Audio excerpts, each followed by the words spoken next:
Acupuncture ചികിത്സയെക്കുറിച്ചുള്ള തെറ്റിദ്ധാരണകൾ നീക്കുന്നതിനും ദുരുപയോഗം ചെയ്യുന്നത് തടയപ്പെടാനും കേരള ഗവൺമെന്റിന്റെ കീഴിൽ അക്യുപഞ്ചർ കൗൺസിൽ കൊണ്ടുവരുന്നതിനുള്ള നിയമനിർമ്മാണം നടത്തണമെന്ന് ഭാരവാഹികൾ ആവശ്യപ്പെട്ടു.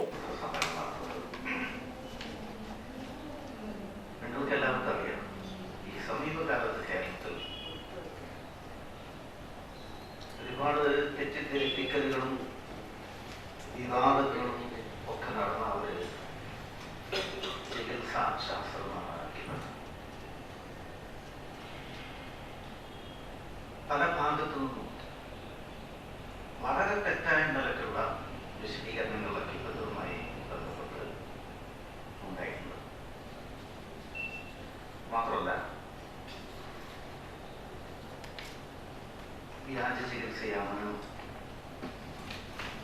നിയമവിധേയമല്ല, ഇങ്ങനെയുള്ള ധാരാളം വിമർശനങ്ങളുടെ സാഹചര്യത്തിൽ കേരളത്തിലെ അക്യുപഞ്ചറിസ്റ്റുകൾ ചില നടപടികൾക്ക്, നിയമ നടപടികൾക്ക് വിധേയമായ വളരെ പ്രയാസകരമായ സാഹചര്യം ഉണ്ടായപ്പോൾ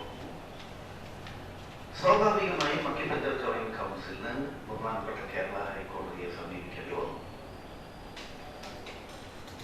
കേരള ഹൈക്കോടതി അക്യുപഞ്ചർ ചികിത്സ ലോകാരോഗ്യ സംഘടന അംഗീകരിച്ച ലോകത്തെ 124 രാജ്യങ്ങളായി പ്രാക്ടീസ് ചെയ്യുന്നതും ഇന്ത്യയിൽ ഒരു മോഡ് ഓഫ് തെറാപ്പി അംഗീകരിക്കുകയും ചെയ്തതും അതിന്റെ തുടർച്ചയായി രാജ്യത്തിൽ മഹാരാഷ്ട്രയിലും വെസ്റ്റ് ബംഗാളിലും ഗവൺമെന്റിന്റെ കീഴിൽ അക്യുപഞ്ചർ കൗൺസിൽ നിലവിൽ വരികയും അക്യുപഞ്ചർ ചികിത്സ പ്രാക്ടീസ് ചെയ്തു വരികയും ചെയ്യുന്നുണ്ട്. എന്നാൽ കേരളത്തിൽ അക്യുപഞ്ചർ ചികിത്സയെ പൊതുസമൂഹത്തിൽ അത് വ്യാജ ചികിത്സയാണെന്ന് പ്രചരിപ്പിക്കുകയും അക്യുപഞ്ചറിസ്റ്റുകൾക്കെതിരെ വ്യാജമായി നിയമ നടപടികൾ കൈക്കൊള്ളുകയും ചെയ്യുന്ന സാഹചര്യത്തിൽ അക്യുപഞ്ചർ ജോയിന്റ് കൗൺസിൽ കേരള ഹൈക്കോടതിയെ സമീപിക്കുകയും ഹൈക്കോടതി ഉത്തരവിന്റെ അടിസ്ഥാനത്തിൽ central ministry of health, family welfare health research department കഴിഞ്ഞ ജൂൺ 24-ന് അക്യുപഞ്ചർ ജോയിന്റ് കൗൺസിൽ പ്രതിനിധികളെ ഹിയറിംഗിന് വേണ്ടി ഡൽഹിയിലേക്ക് വിളിപ്പിക്കുകയും ചെയ്തു. ഹിയറിംഗിന് ശേഷം ആരോഗ്യ മന്ത്രാലയം പുറപ്പെടുവിച്ച ഉത്തരവിൽ അക്യുപഞ്ചർ ഇന്ത്യയിലെ അംഗീകരിക്കപ്പെട്ട ഒരു മോഡ് ഓഫ് തെറാപ്പിയാണെന്നും അത് മോഡൽ മെഡിസിനെയോ ഇന്ത്യൻ സിസ്റ്റം ഓഫ് മെഡിസിന്റെ കീഴിൽ വരുന്നല്ലെന്നും വ്യക്തമാക്കിയിട്ടുണ്ട്.